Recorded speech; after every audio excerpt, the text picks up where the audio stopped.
నమస్తే, నేను Prem. Welcome to Khyati connects. Telangana రాష్ట్ర ప్రగతి ప్రస్థానంలో ముఖ్యమంత్రి యనుమల రేవంత్ రెడ్డి గారి పట్టుదల మరియు కేవలం మాటలతో కాకుండా చేతల్లో చూపించే రికార్డు స్థాయి పరిపాలనా వేగానికి నిదర్శనంగా వరంగల్ మామునూరు ఎయిర్పోర్ట్ నిర్మాణం సరికొత్త చరిత్ర సృష్టించబోతోంది. ఢిల్లీ వేదికగా ముఖ్యమంత్రి రేవంత్ రెడ్డి గారితో భేటీ అయిన అనంతరం కేంద్ర పౌర విమానయాన శాఖ మంత్రి కింజరపు రామ్మోహన్ నాయుడు గారు వరంగల్ ఎయిర్పోర్టుపై అత్యంత కీలకమైన టైమ్ లైన్ తో కూడిన రోడ్ మ్యాప్ ను ప్రకటించారు. గత పాలకులు దశాబ్దాలుగా నిర్లక్ష్యం చేసి జటిలం చేసిన భూసేకరణ సమస్యను రేవంత్ రెడ్డి గారు ప్రత్యేక శ్రద్ధతో రికార్డు సమయంలో పరిష్కరించి 253 ఎకరాల భూమిని విమానయాన సంస్థకు అప్పగించడాన్ని కేంద్ర మంత్రి కొనియాడారు. తెలంగాణ రాష్ట్ర ఆవిర్భావ దినోత్సవమైన 2028 జూన్ 2 నాటికి వరంగల్ విమానాశ్రయ నిర్మాణాన్ని 100% పూర్తి చేసి దేశంలోనే ది బెస్ట్ టెర్మినల్ గా మామునూరును తీర్చిదిద్దుతామంటూ కేంద్రం ప్రకటించిన ఈ ప్రాజెక్ట్ పూర్తి వివరాలను ఇప్పుడు ఈ వీడియోలో చూద్దాం.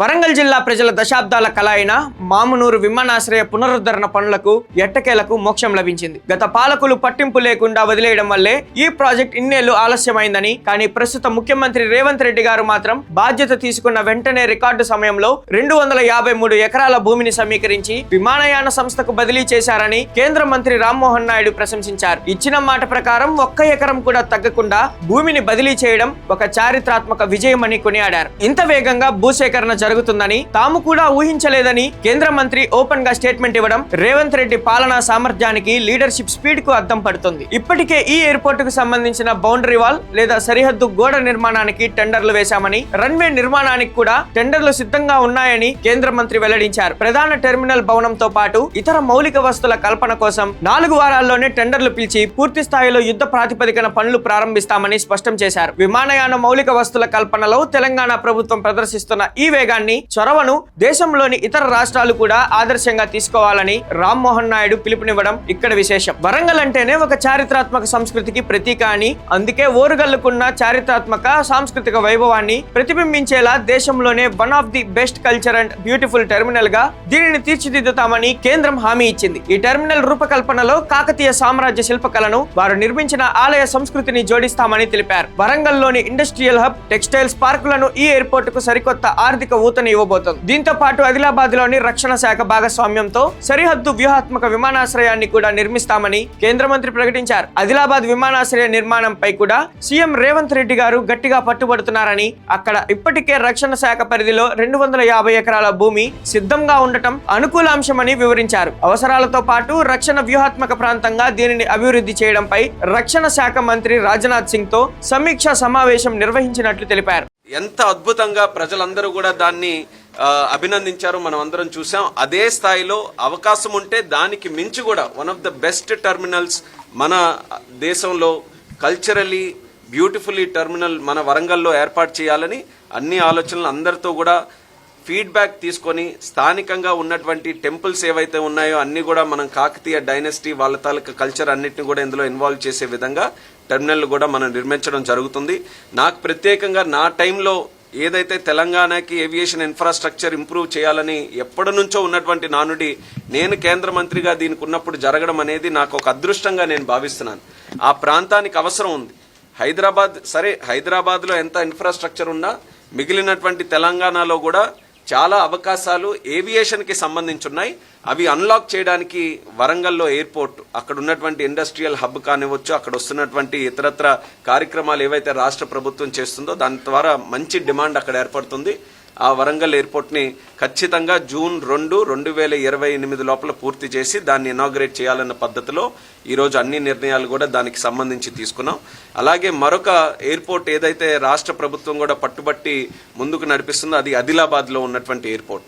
ఆదిలాబాద్ ఎయిర్పోర్ట్ కూడా ఎయిర్పోర్ట్ అథారిటీ ఆఫ్ ఇండియా నుంచి ఒక ఆలోచనతో ముందుకు నడిపించాలనుకున్నాం. కానీ అక్కడ మరొక అడ్వాంటేజ్ ఉంది.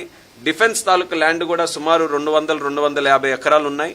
డిఫెన్స్ ను కూడా ఇన్వాల్వ్ చేసి ఆ ఎయిర్పోర్ట్ నిర్మించాలని రాజ్నాథ్ సింగ్ గారితో ప్రత్యేకమైనటువంటి ఒక కార్యక్రమం పెట్టాం.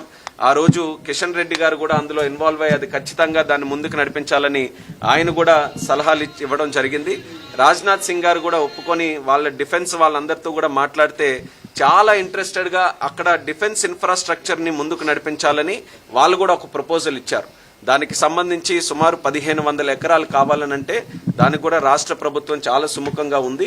అది కూడా వీలైనంత త్వరగా మనం ఈ ప్రాజెక్టుకు కేంద్ర మంత్రి కిషన్ రెడ్డి గారు కూడా మద్దతు పలికి ముందుకు తీసుకువెళ్లాలని కోరారని, దీనికి మొత్తం 1700 ఎకరాల భూమిని అవసరం కాగా ఆ భూసేకరణకు రాష్ట్ర ప్రభుత్వం సుముఖత వ్యక్తం చేసిందని రామ్మోహన్ నాయుడు వివరించారు. ఇక్కడ నిర్మించే విమానాశ్రయం ఆదిలాబాద్ కు సరిహద్దుగా ఉన్న రాష్ట్రాలకు వ్యూహాత్మక రక్షణ స్థావరం కానుందని పేర్కొన్నారు. రేవంత్ రెడ్డి ముఖ్యమంత్రిగా బాధ్యతలు చేపట్టిన తర్వాత కేంద్రంతో ఘర్షణాత్మక వైఖరి కాకుండా రాష్ట్ర ప్రయోజనాలే పరమావధిగా సాగుతున్న సమన్వయ రాజకీయం ఇక్కడ స్పష్టంగా కనిపిస్తోంది. కేంద్ర మంత్రి రామ్మోహన్ నాయుడు కూడా వికసిత్ భారత్ 2047 నాటికి భారతదేశాన్ని ప్రపంచంలోనే అతిపెద్ద విమానయాన హబ్ గా మార్చడమే లక్ష్యమని చెప్తూనే ఈ విషయంలో తెలంగాణ సీఎం రేవంత్ రెడ్డి ముందు చూపును, వ్యూహాత్మక శైలిని ప్రత్యేకంగా అభినందించారు. కేంద్ర ప్రభుత్వం చేపట్టే ప్రతి ప్రాజెక్టును భారతదేశ ప్రాజెక్టుగానే భావిస్తామని, ఇందులో రాష్ట్రాల సహకారమే ముఖ్యమని స్పష్టం చేశారు. రాబోయే రోజుల్లో 90,000 కోట్లతో దేశవ్యాప్తంగా మరో 100 కొత్త ఎయిర్పోర్ట్లు, 200 హెలీప్యాడ్లను నిర్మించబోతున్నట్లు కేంద్రం వెల్లడించింది. ఈ బృహత్తర దేశీయ విస్తరణలో తెలంగాణ నుండి వరంగల్